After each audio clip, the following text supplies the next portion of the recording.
Assalamualaikum warahmatullahi wabarakatuh. Waalaikumsalam warahmatullahi wabarakatuh. Jumpa lagi di Noise Kirek Channel. Kali ini kita akan bukan membahas ya. Kita akan mendengarkannya, lebih ke mendengarkan. Jadi kalau biasanya Noise Kirek itu ngebahas musik, terus orang-orang musik, musisi, terus orang yang kreatif di bidang musik dan lain halnya, kini sekarang kita membawa orang yang berbeda, tapi masih pemuda ya. Berbeda dengan kameramen yang sudah huisan ya. Ini pemuda, tapi pemuda bukan sembarang pemuda, hiji ge maung ya mah euy. Orang ini sudah malang melinting, happy melinting di internasional. Bukan sebagai artis, bukan sebagai penyanyi, apalagi gitaris. Karena gitaris lagi usum meninggal. Malam ini ada Kang Pendi Yusuf. Kang Pendi ini berbeda. Kalau pemuda yang lain dia bisnisnya biasalah yang standar-standar yang kekinian ya. Jadi YouTuber, terus jadi vlogger kan, atau online shop kan. Ini beda.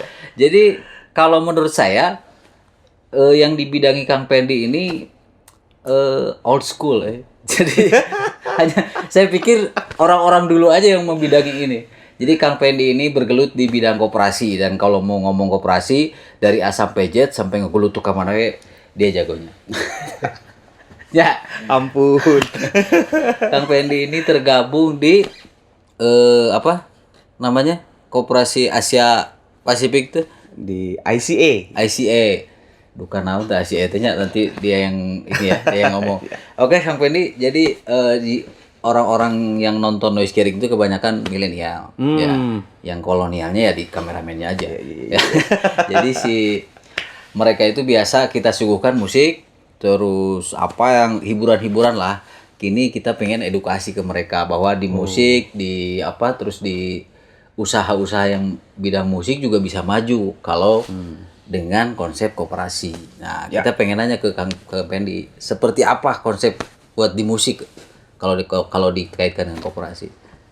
Ya, sebelumnya saya pikir ini momen yang luar biasa nih, Kang. Ya. Jadi kadang-kadang aneh, koperasi tiba-tiba diomongin ini lagi banyak titik, banyak komunitas, banyak entitas mereka menemukan koperasi. Ya. Padahal tadi kolot gitu. Kolot koperasi, ngomongin koperasi gitu kan. Jadi ngomongin koperasi itu seperti ngomongin makhluk gaib. Makhluk gaib. Kenapa sih ngomong? Jadi kalau dimanapun, di pinggir jalan, mau di gedung tinggi, mau di gunung, dimanapun, kalau orang ditanya tahu koperasi, akan saya tanya tahu koperasi? Taunya kantin koperasi itu. Taunya kantin. Tahu koperasi? Tahu. Tapi kalau ditanya apa itu koperasi? Duka. Langsung menghulang kan gitu ya. Apalagi kalau ditanya soal hal-hal yang lebih lanjut kan gitu. Nah, tapi di sisi lain bagi saya juga menarik ini. Sesuatu. Jadi pertanyaan awal dulu saya, kenapa orang itu begitu antipati dengan koperasi gitu ya. Kenapa orang itu tidak begitu mengenal koperasi? Bagi saya menarik. Kayaknya ada masalah di situ. Masalah. Biasanya orang-orang kita itu kalau melihat masalah hanya dua kecenderungannya. Ingin tahu atau menghindar. Nah, saya tertarik, ini kayaknya ada sesuatu deh gitu. Nah, disitulah mulai ketertarikan saya dan memulai berhimpun dengan teman-teman di angkatan saya dulu, mulai dengan organisasi sederhana di koperasi. Nah, hari ini saya di CEO Rumah Kesejahteraan. Jadi kalau mau pada lihat ada rumahkesejahteraan.id gitu ya. Itu aktivitas saya di situ. Kemudian juga di Dewan Koperasi, juga di International Cooperative Alliance tadi. Perkumpulan Koperasi Dunia. Dan saya di Asia Pasifik di komite yang berhubungan dengan anak muda. Yang anak muda, milenial ya. Ya millennials lah gitu ya. Itu. Dan tadi kalau pertanyaan tadi bagaimana komunitas musik bisa sebetulnya bisa mengambil nilai tambah atas karyanya, atas kreativitasnya dengan berkoperasi. Persoalannya sederhana. Apakah semua dari mereka itu orang kaya? Tidak juga. Apakah mereka semua punya modal yang luar biasa? Tidak juga. Gitu kan? Apalagi ini kelompok millennials katanya. Tapi yang saya harapkan millennials ini cara berpikirnya nggak feodal. Dan juga cara berkumpul dan cara berbisnisnya jangan kayak kolonial gitu. Kongres. Nah, kalau mereka berhimpun, kalau punya project, ya tadi suat tanggung jawab. Kalau kita punya project, kalau dipikirin hanya 1-2 orang, ya susah. Tapi kalau dipikirkan bersama-sama, intinya berkoperasi itu bukan sekedar berbadan hukum koperasi. Tapi berkoperasi itu intinya berkooperate. Berhimpun, berkumpul, menolong diri sendiri secara bersama-sama. Jadi mencari solusi dengan aksi, dengan produktivitas kan gitu, dengan karya. Nah itu yang menjadi titik poin ataupun pondasi dasar bagaimana di industri ini kita bisa tumbuh. Walaupun dengan ala kadarnya gitu kan. Itu pemberangkatannya aja gitu. Awal-awal ya. Awalnya saja. Tapi bila mana ini concern, fokus gitu ya, dan kemudian mencari solusi, silahkan cari solusi sebanyak-banyaknya. Di pengalaman saya di berbagai belahan dunia, terakhir pilihannya itu ketemunya dengan koperasi. Pilihan terakhir? Pilihan itu di koperasi. Kenapa di koperasi? Bukan koper isi terus bawa lari ya. Atau koperasi itu kopker nu didasi. Bukan, kan deh. Ini beda kan gitu ya. Koperasi intinya adalah tempat berhimpun orang-orang. Bukan berhimpunnya modal. Tempat berhimpunnya orang-orang. Dimanapun dia. Di komunitas manapun dia. Di entitas manapun dia. Jadi tempat berhimpunnya orang-orang secara sukarela. Dalam rangka apa? Memperjuangkan kepentingan semuanya. Dalam hal apa? Sosial, budaya, ekonomi. Event di dalamnya juga urusan politik. Itu. Jadi sesederhana itu. Jadi tidak terlalu berat mikirin wah koperasi kolot gitu ya, gitu, rumet gitu. Tidak sejauh itu, tapi sesederhana mungkin lah. Sesederhana mungkin tadi case suksesnya adalah menolong diri sendiri secara bersama-sama. Mantap ya. Penolong diri sendiri secara bersama-sama. Terus ngomong-ngomong konsen kan, orang itu bisa konsen di satu bidang itu kalau sudah lama kan biasanya. Di berapa lama? Dari titik mana Kang mulai masuk di koperasi? Ya kurang lebih mungkin sampai hari ini itu ya 20 tahun lah. Wih, 20 tahun Mang. Itu saya mulai di titik terendah dalam hidup saya memang. Saat memulai studi, kuliah, biaya kuliah yang luar biasa berat, kemudian tapi motivasi kekeh gitu ya, pengen gitu. Alhasil saya bertemu dengan kawan-kawan senior di koperasi terus mengatakan, cobalah berkoperasi. Karena koperasi tidak hanya ngomongin organisasi, tapi ngomongin usaha. Di situ memulai bertemu dengan banyak orang, mempelajari banyak hal. Saya dapat banyak hal di situ, Kang. Saya dapat pendidikan bisnis, saya dapat mentor, saya dapat pendampingan dari para senior. Mereka kan sudah pada expert tuh kan? Yeah. Dan dengan senang hati jadi mentor setiap hari karena beliau bilang kita ini adalah sama-sama anggota koperasi. Disitulah kita bisa saling tolong menolong. Suatu saat kamu tumbuh besar, kamu juga bisa menolong yang lain gitu. Nah, jadi di tahap itu saya memulai usaha. Waktu jadi mahasiswa itu jualan opak kalau orang Bandung ya. Opak, kerupuk aci ya. Jualan opak pakai plastik gitu ya. Terus ditanya sama teman, "Lu bisnis apa?" nungguin lilin men. Karena begitu digoreng masukin kan gini lilin. Dirapet tuh lilin. Dirapet ku lilin. Itu bantuan teman-teman anggota koperasi. Setiap anggota koperasi ternyata dia bisa berposisi sebagai anggota. Dia juga ternyata bisa berposisi sebagai konsumen. Dia juga berposisi sebagai pekerja. Karena dia juga ternyata bantu jualan. Kalau bahasa sekarang mah reseller. Reseller. Gitu ya kan? 20 teman saya bantu jualan saya. 20 orang itu, satu orang bisa menjual 10 sampai 20 pack. Kalau kali 100, kali 20, waktu itu alhasil ya. Kita bersyukur saya bisa menjual sebulan sampai 300 sampai 1000 pack. 1000 pack Ya, sebulan. sebulan. Jadi itu titik balik, oh ternyata koperasi ini adalah seperangkat nilai untuk menolong saat itu. Kesadaran saya di situ tumbuh. Di kedua, memulai usaha yang baru. Jualan batagor, ternyata saat itu juga luar biasa. Saya menemukan hal yang fantastis. Saya mau mulai usaha, tapi duitnya segitu-gitunya gitu. Padahal kan sederhananya punya gerobak aja butuh uang 5-10 juta, bener ya? Ya. Tapi saat itu teman-teman bilang, kamu mulai bisnis ini? Iya, ayo kita bantu. Dibuat perencanaan usahanya bareng-bareng kumpul di koperasi. Dan mereka jadi investor saat itu. Nih untuk memulai saya investasi segini, investasi begini. Dikumpulkan jadi satu. Dilahnya semester 4 mulai, semester 5 itu ada capaian sampai 40 titik. Batagor 40 titik. Batagor 40 semester 4. titik. Orang kenaon semester 4-nya? Jadi itu kebanggaan tersendiri dan disitulah saya berpikir ternyata koperasi ini betul-betul sebuah aktivitas, sebuah kegiatan tempat berhimpun yang bisa menolong diri saya.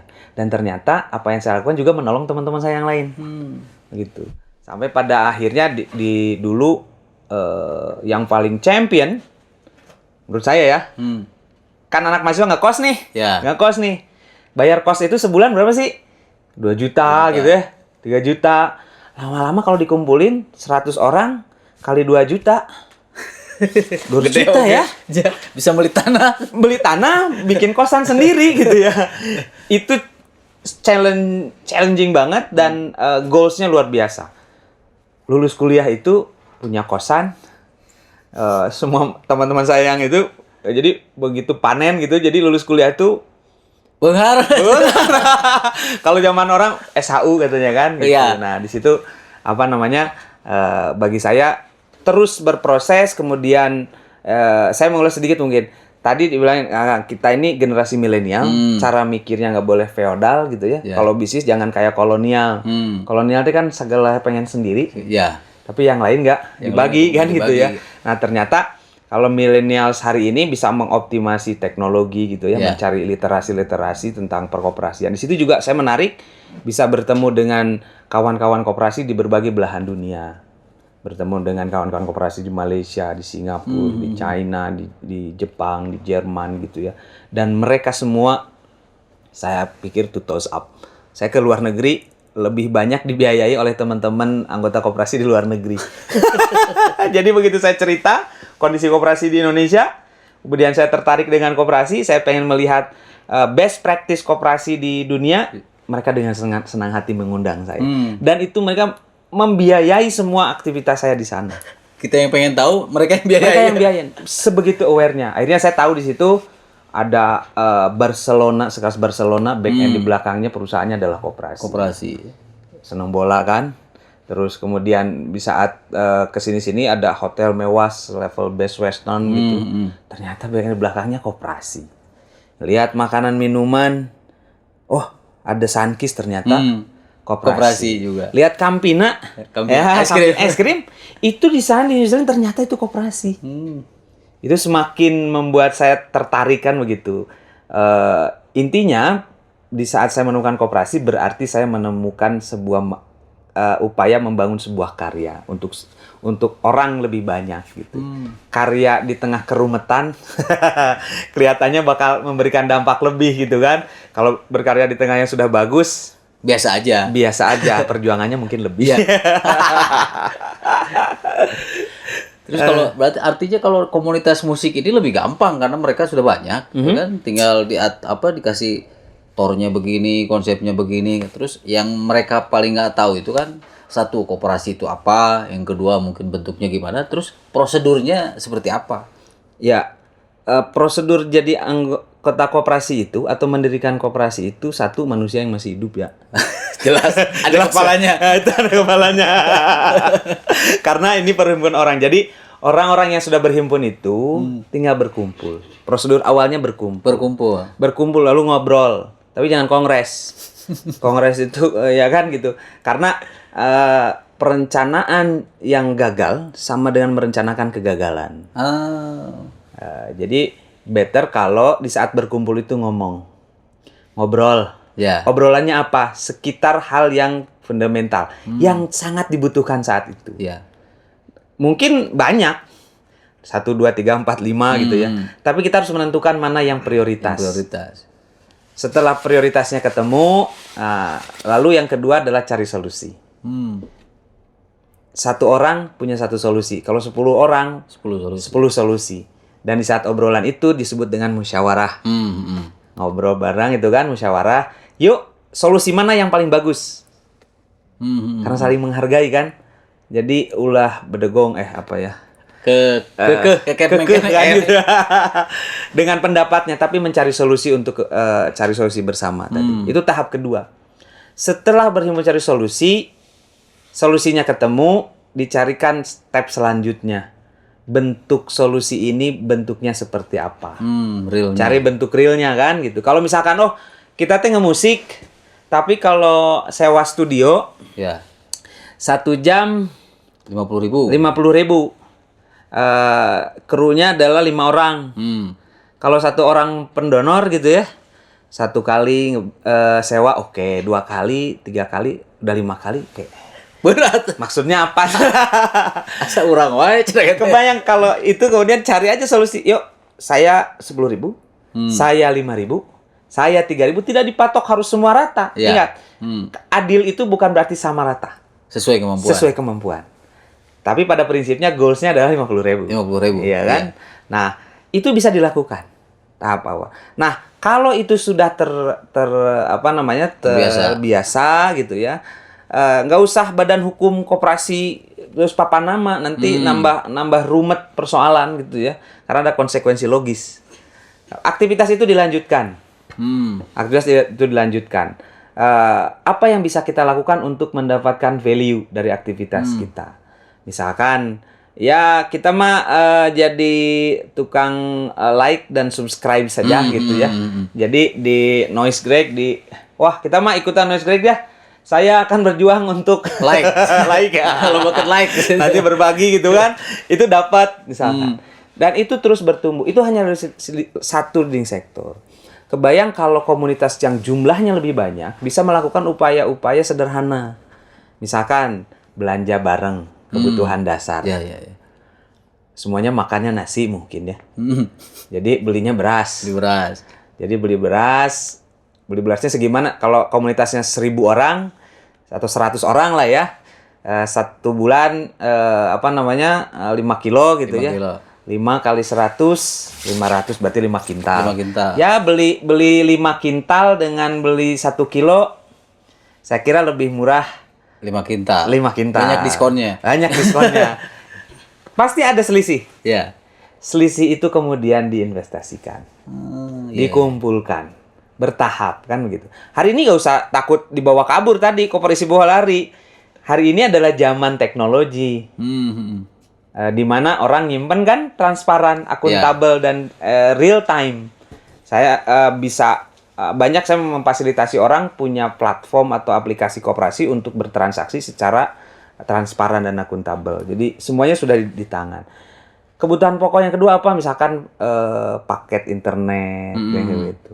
Beli paket dalam jumlah banyak dengan 1 kali paket tentu jumlah banyak. Privilege untuk komunitas itu jauh lebih besar ketimbang perorangan. Jadi step itu dilanjutkan kalau nilai ekonomianya dihitung tuh, dicatat, jangan lupa catatan. Wajib ya. Wajib. Jadi dari mulai kumpul sampai pada titik tadi keekonomianya ketemu, semua harus dicatat. Ada istilah kita harus membaca Membaca. Kita harus membaca. Baca, sana kan gitu. Baca, tapi bacaannya gitu kan. Jadi kita tidak bisa melakukan apa-apa kalau nggak ada yang bisa dievaluasi. Di catatan itu kita catatan lihat, itu oh bahan ternyata itu ya, kalau belanja beras saja 1 bulan kita tuh punya nilai lebih berapa sekian. Nah, barulah kalau nilai keekonomiannya udah keukur, barulah di situ berhitung soal bisnisnya. Ya. Ngomong bisa. Jadi jangan modal KTP bikin koperasi teh. Udah bukan koperasi KTP namanya juga kan. Jadi kebanyakan kan bikin koperasi ini KTP. Datang ke notaris, tolong bikinin koperasi. Begitu beres koperasinya besok kita ngapain? Duka cenah. Kurang hitung KTP. Tapi beda kan tadi prosesnya begitu. Sampai pada titik nilai keekonomiannya dihitung nilai bisnisnya. Oh, ini tuh bernilai bisnis. Bisnis di Indonesia wajib namanya berbadan Hukum. usaha. Oh, badan usaha. Badan usaha yang dikenali dan diterima di Indonesia cuma 3. Badan usaha milik negara, badan usaha milik swasta, satu lagi adalah koperasi. Jadi mau milih yang mana kan gitu. Kalau jumlahnya banyak, bikin PT, CV atau PD rebutan berapa saham? Pabelit. Tapi kalau bikin koperasi, karena tadi adalah berhimpunnya orang, kan gitu kan. Jadi fokusnya membangun orang. Bukan membangun duit. Membangun orang. Bahwa duit itu adalah efek gitu. Ya. Nah, sampai proses itu barulah dilembagakan. Setelah dilembagakan, secara profesional, bisnis, koperasi, mau PT, mau PD, apapun, aktivitas profesionalisme bisnisnya sama. Sama persis. Nggak bisa dibedakan. Nah, karena profesionalisme itu tanggung jawab di semua. Di industri ini pun sama, saya kira. Kalau profesional kan begitu ya. Yeah. Hari ini teman-teman semua di satu komunitas ingin punya video, punya studio. Berapa nih nilai uang yang dibutuhkan untuk bikin studio? Ya kan? Share ownership, berbagi kepemilikan. Oh, ternyata bikin studio yang Edun itu adalah 1 miliar. Oke, kita bagi 100 orang. Kalau masih tidak kuat, bagi lagi Tambah jumlah lagi. waktu. Berapa lama sampai bisa begitu? Ya. Nah, kita ngambilnya dari mana? Bisa dari tadi, urunan. Bahkan kalau sudah berbadan usaha, kita bisa bikin prospektus kalau zaman sekarang ya namanya. Prospektus. Prospektus itu proposal bisnis zaman now gitu ya, biar mudah dibaca sama orang. Wah, ini menarik 100 orang. Kalau saya invest di situ, duitnya muter cepat. Mau saya. Nah, itu bisa kemudian pada akhirnya ya kan, koperasi di komunitas itu bisa merencanakan bisnis masa depan jauh lebih hebat, jauh lebih bagus. Gak usah teman-teman yang ngurusnya mah. Ambil aja orang-orang yang sudah ahli, Expert di situ ya. expert di situ. Gaji. Saya punya perusahaan, satu perusahaan mau gaji 1 manajer. Gajinya aja 10 juta. Tapi kalau 10 juta dibagi 100 orang, Ya, ringan. Tapi tetap bisa menghormati orang yang profesional dan menghasilkan kinerja yang luar biasa. Benar. Tanpa harus mengurangi gaji si itu ya. Tanpa harus mengurangi gaji itu betul. Jadi prosesnya begitu, Kang. Jadi kalau misalkan teman-teman di komunitas tadi punya masalah, carilah solusi masalah bersama, tentukan nilai-nilainya, tentukan komitmennya kan gitu ya. Terus kemudian berhimpun, berkumpul sampai kemudian nemu kan gitu. Kalau bahasa lainnya adalah kita tentukan, cari tahu potensinya, lalu kita valuasi nilai keekonomiannya, lalu kita bergerak untuk mengkapitalisasinya kan gitu ya. Tinggal yang terakhir sing pinter ya babaginya gitu. Jadi bangsa urang teh babagi nu riweuh teh gitu. Jadi memang kalau dibilang sederhana, tapi mungkin praktiknya memang agak susah karena budaya. Jadi kan artinya untuk membangun koperasi ini tidak lembaga dulu, tapi budayakan dulu gitu ya. Betul. Di aplikasi lapangan itu tidak seindah di paparan. Nah, caranya katanya gimana kan? Betul tadi, kenapa saya mulainya dari yuk kumpul aja dulu. Yuk kita ngobrol dulu. Yuk kita cari solusi dulu. Budayakan, biasakan. Setelah itu terbiasa, kan gitu kan? Setelah itu bernilai tambah, betul-betul memberikan manfaat. Ya. Jangan jadi beban. Begitu jadi, ini tiap bulan harus bayar simpanan wajib. Asa parah gitu kan, usaha enggak, ini enggak, tiba-tiba harus bayar tiap bulan, rudet. Tapi beda kalau sudah menjadi needs. Ya. Ya kan? Ya. Sudah jadi budaya tadi. Budaya. Bener, karena ini kepentingan kita, kebutuhan kita, tanggung jawab kita. Ayo. Nah, setelah itu jadi habit tadi ya kan? Ya. Sudah jadi kebiasaan. Yes, barulah kita dirikan dalam bentuk badan hukum. Dan berlembaga yang benar-benar yang memang betul koperasi gitu ya. Iya, betul. Dah gitu brother sister, jadi musisi yang biasanya dipandang ya gitu telahnya pengangguran tapi sada gitu ya. Ya musisi itu pengangguran tapi sada gitu ya. Kalau saat pandemi onangan. Ya begitu kamari begitu karena teh sebelum PPKM tuh PSBB ya. puasa KB ya kan, panggung nggak ada, terus yang bahkan yang kecil studio show pun nggak ada, padahal kan lumayan itu ke dapur Iya, tanya. iya. Nah jadi ke depan itu ya dengan cara yang tadi dibudayakan berhimpun tapi tidak kongres, sepertinya ngedahnya jadi mulai acara pakum karena buah panggung gitu kan. Betul. Itu teh Kang apa namanya? Meratapi nasib. Ini teh gimana? Pasti timbul pertanyaan-pertanyaan. Kenapa PSBB? Shock Pasti dompet. sekikir. Pasti cari pertanyaannya, kita gimana? Bro, pinjam. Ya. Cik lah. Dan lain sebagainya.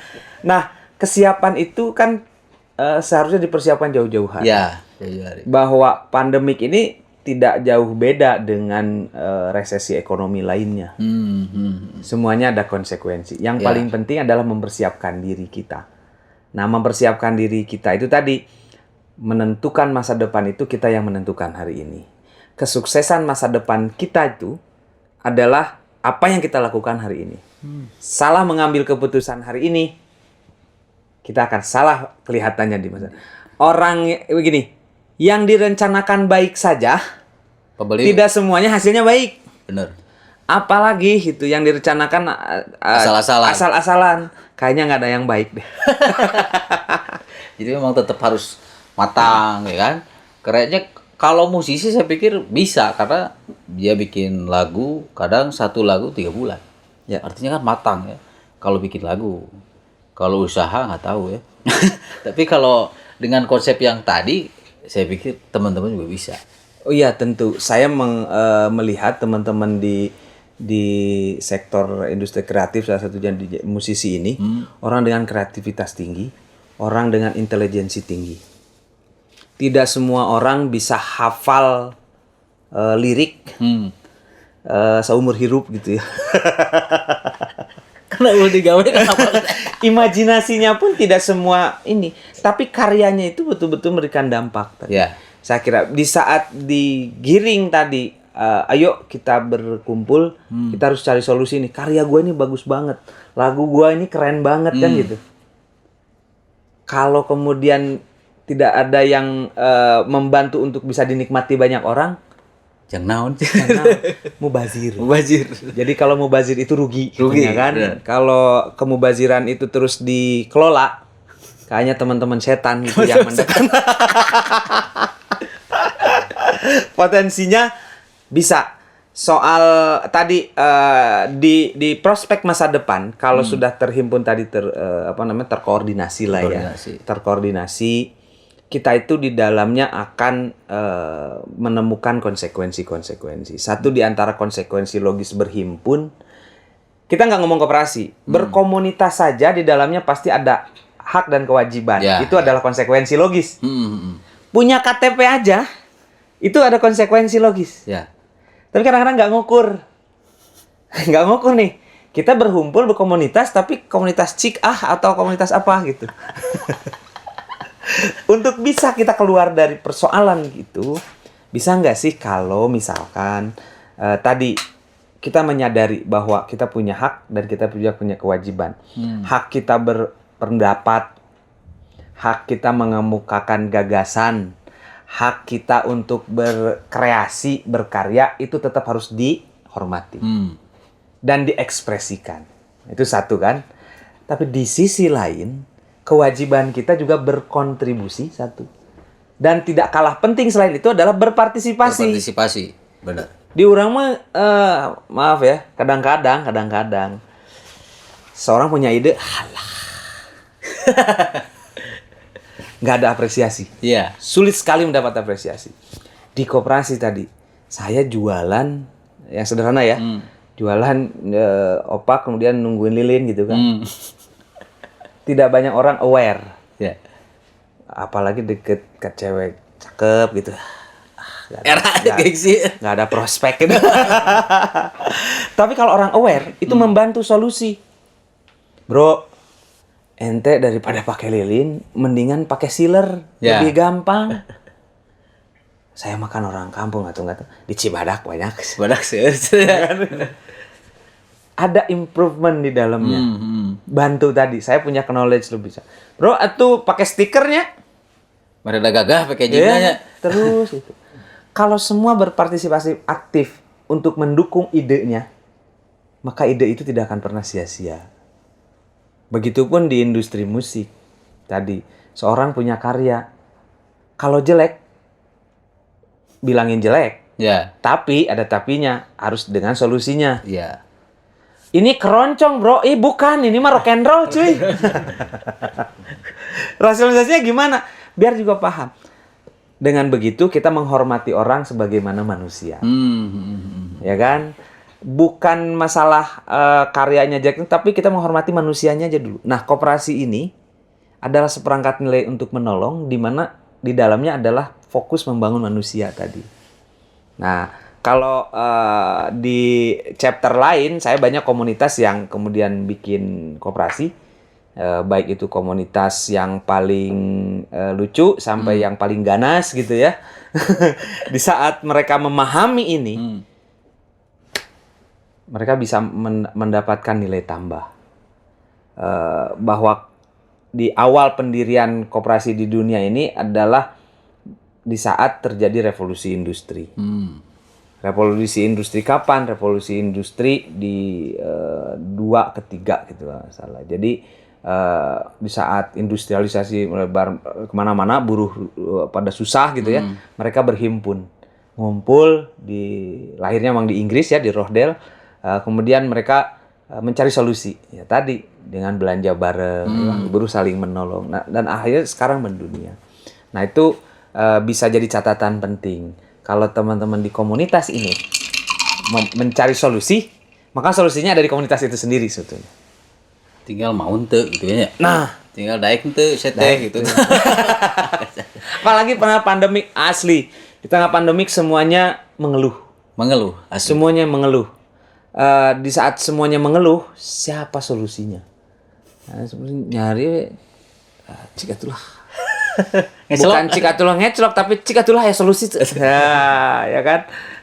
Saya yakin di industri kreatif, khususnya di teman-teman komunitas musik seperti yang tadi sampaikan, solusi itu ada banyak banget.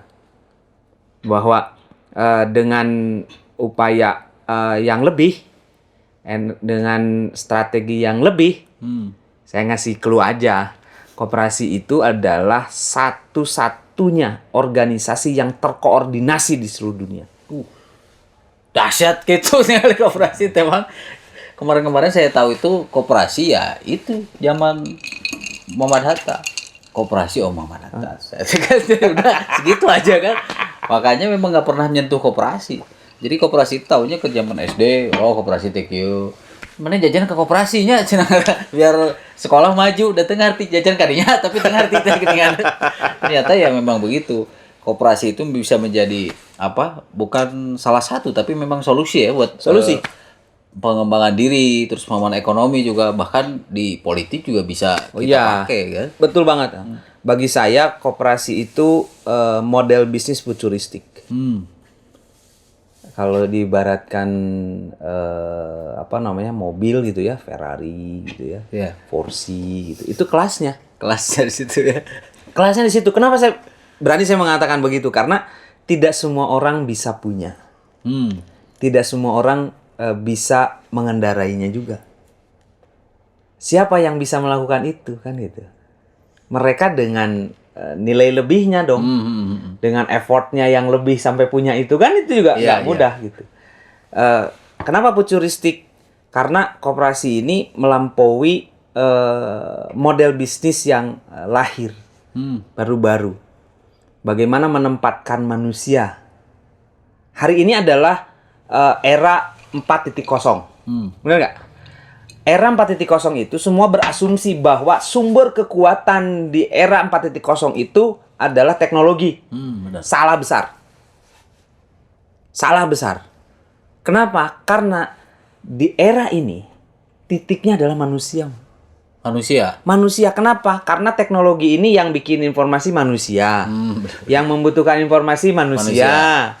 Yang mengkolek itu juga manusia. Kan gitu ya? Konsumen juga manusia. Juga manusia. Kenapa tidak fokus di manusia? Iya, betul. Karena teknologi itu adalah tools-nya. Kalaulah kita hari ini punya komunitas 100-200 orang, ya kan? Dan sudah terkoordinasi, agar bisa koneksinya lebih cepat, komunikasinya lebih intensif, maka baru menggunakan teknologi. Kalau bisa telepati, mah tegur maka teknologi telepati, we gitu. Oh, neta nyata gitu. Jadi kalaulah sadar bahwa teknologi itu adalah tools, alat saja. Hanya tools ya. Tools. Jangan kejadian ketinggalan dompet atau handphone. Riweuh kena handphone. Handphone kan gitu. Ketinggalan kabogoh, jeung ketinggalan HP. Kabogoh eta Mas. Keheula. Ini beda gitu kan. Nah, bagi saya tadi untuk teman-teman yang khususnya generasi milenial, cara mikirnya udah harus keluar dari zona feodal, mikir bisnisnya jangan kayak kolonial. Yuk kita mikirnya lebih di handphone, isinya bisa ngakses. Sekarang kita bisa mengakses perpustakaan di Harvard, bisa mengakses perpustakaan di Amerika, bisa ngakses. Tapi di HP nanti isinya medsos gitu ya, hungkul gitu. Kenapa nggak diisi apa gitu yang lain gitu, ilmu-ilmu tadi ya. Nah, balik lagi ke koperasi, saya kira bagi saya koperasi itu challenging, sangat menarik. Bahkan hemat saya kalau kawan-kawan berani cari literasi. Koperasi itu bukan hanya sekedar ngomongin simpan pinjam, ngomongin konsumerisme dan sebagainya. Coba deh hunting lah, berselancar gitu ya di di tenannya Mbah Google kayak Mbah Yahoo kayak Mbah apalah gitu ya. Cari tahu apa sih makhluk apa sih koperasi itu. Ya, tadi kalau makhluk gaib gitu kan, yang bisa menampakkan itu hanya orang-orang dengan kapasitas tinggi. Oh, tapi hari ini hanya mungkin kalau saya boleh omongin, orang-orang yang bertahan di koperasi itu ya memang orang-orang istimewa, ya kan? Karena tidak semua orang tahu koperasi, tidak semua orang juga bisa menjalankan koperasi kan. Bisa Contohnya jadi. saya dulu diajak, ya KTP nak kali ke jualan teh KTP jangan naunya koperasi. Akhirnya mundur. Da teu nya koperasi teh nyengan ngumpulkeun KTP unggul. Tapi bisa juga ada orang bertahan di koperasi karena cuannya di situ. Karena jabatannya di situ. Jadi status quo gitu ya. Akhirnya koperasinya tua semua. Kadang-kadang kalau kita sadar ya, kenapa koperasi isinya tua semua gitu ya. Saya juga kadang heran ya. Kenapa betah gitu di kesusahan tuh kan. Sebetulnya ngurus orang banyak itu bukan perkara mudah. Ya kan? Tapi kenapa betah gitu? Ya mungkin karena cuannya luar biasa. Status quo, men. Padahal ya, warisan terbesar apapun karya kita itu akan dikenang kalau ada generasinya. Ya, benar. Benar nggak? Kalau nggak ada generasinya, nggak ada itu karya. Hilang. Yang jadi untung masih untung jadi dongeng. Ada yang mendongengkan gitu Iya. ya. Itu masih untung. Untung itu mah. Lamun terkenal eta. Yang kita butuhkan adalah warisan atau legacy. Bukan legenda. Legenda mah ada tapakna kita aya. Gitu. Tapi kalau legacy ceritanya berbeda. Kalau hari ini di teman-teman komunitas musik berhimpun mendirikan koperasi, boleh. Sangat boleh. Bergerak di bidang apa? Di bidang yang memang dibutuhkan. Kelompok bisnis lapangan usaha Indonesia sekarang sudah sangat terbuka. Dan kita bisa menjalankan aktivitas selama aktivitas itu tidak bertentangan dengan perundang-undangan. Ya kan? Ya. Tidak bertentangan dengan kaidah-kaidah norma hukum masyarakat. Saya kira apalagi memberikan dampak kan? Ya. Kenapa tidak gitu? Kalau kampanye ini dilakukan banyak banget contoh-contoh di berbagai belahan dunia ya. Di Indonesia pun banyak, tapi kita kurang mengenal, kurang kenal. Ya. Ya better syukurlah. Hari ini mah saya tuh excited banget. Ngapain tertarik ke koperasi ya? Asa aneh gitu. Aneh ya, asli aneh karena nggak banyak ya, nggak banyak. Kalau dicari koperasi isinya simpan pinjam. Kalau dicari kasus. Yang dicari begitu berita koperasi nggak ada bagus-bagusnya. Ya, nipu itu, nipu iya. Investasi itu jelas gitu kan. Terus kadang-kadang kan kalau yang saya temui sih beberapa waktu lalu koperasi itu hanya sesuai formalitas ngumpul koperasi yang ngajukan proposal lah cair kan rata-rata gitu. Jadi kalau saya sih terpercaya na koperasi kemarin-kemarin ya kayak gitu. Cahing tidak jadi diunggul. Ya, gagayaan yang biar proposal aman gitu kan. Kemarin kan kayak gitu. Ternyata ya setelah hari ini dibuka ya koperasi itu menarik. Menarik pisan. Dan batinnya gedenya. Batinnya gede pisan. Oke, brother, sister. Menarik ngomongin koperasi yang asalnya saya juga nol, tidak tahu. Dan mungkin ke depan kita bikin sesuatu lah yang menguntungkan ya. Nanti kalau memang rada bingung kita undang lagi kan pengen kumaha caranya sih gitu kan gitu. Siap. Jadi yang paling menarik dari Kang Pendi itu dia masih muda. Lebih muda dari Kang Ewok lahnya itu jelas. Masih muda tapi expert di bidang itu kan. Rata-rata ya kayak tadi dibilangin yang orang-orang yang di koperasi itu ya orang-orang tua. Kalaupun yang masih muda masuknya setengah tua. STW. Ini memang benar-benar muda dan sudah membuktikan dia ke keliling dunia membawa koperasi. Dan kawan-kawan musisi bukan tidak mungkin bisa juga jadi orang-orang seperti Kang Pendi ini. Oke, brother, sister, kita akhiri perbincangan yang menarik ini karena sekedeng deui janari. Saya juga sudah hareudang karena asena teh dihurungkeun saudara-saudara. Gitu. Seperti biasa kalau ente nonton Noise Gerek, subscribe, like, komen, sangeunah komen kumadinya nya gitu. Kalau perlu koperasi, perlu edukasi koperasi, silahkan undang Kang Pendi. Upload nanti gede. Man kanal. Jangan lupa kunjungi channel yang lainnya di Noise Gerek, nanti dilihat di deskripsi ada. Ya terserah kalian lah mau like, mau subscribe, yang jelas yang banyak kalau mau ya. Kalau enggak juga harus. Yang punya lagu, yang punya klip, pengen dipublish di digital publishing ya datang ke kita akan fasilitasi semurah mungkin, sekemampuan kalian lah. Pokoknya malamun ente boga 100.000, kok yang dihargaan 200.000. Oke, terima kasih, hatur nuhun. Assalamualaikum warahmatullahi wabarakatuh. Waalaikumsalam warahmatullahi wabarakatuh.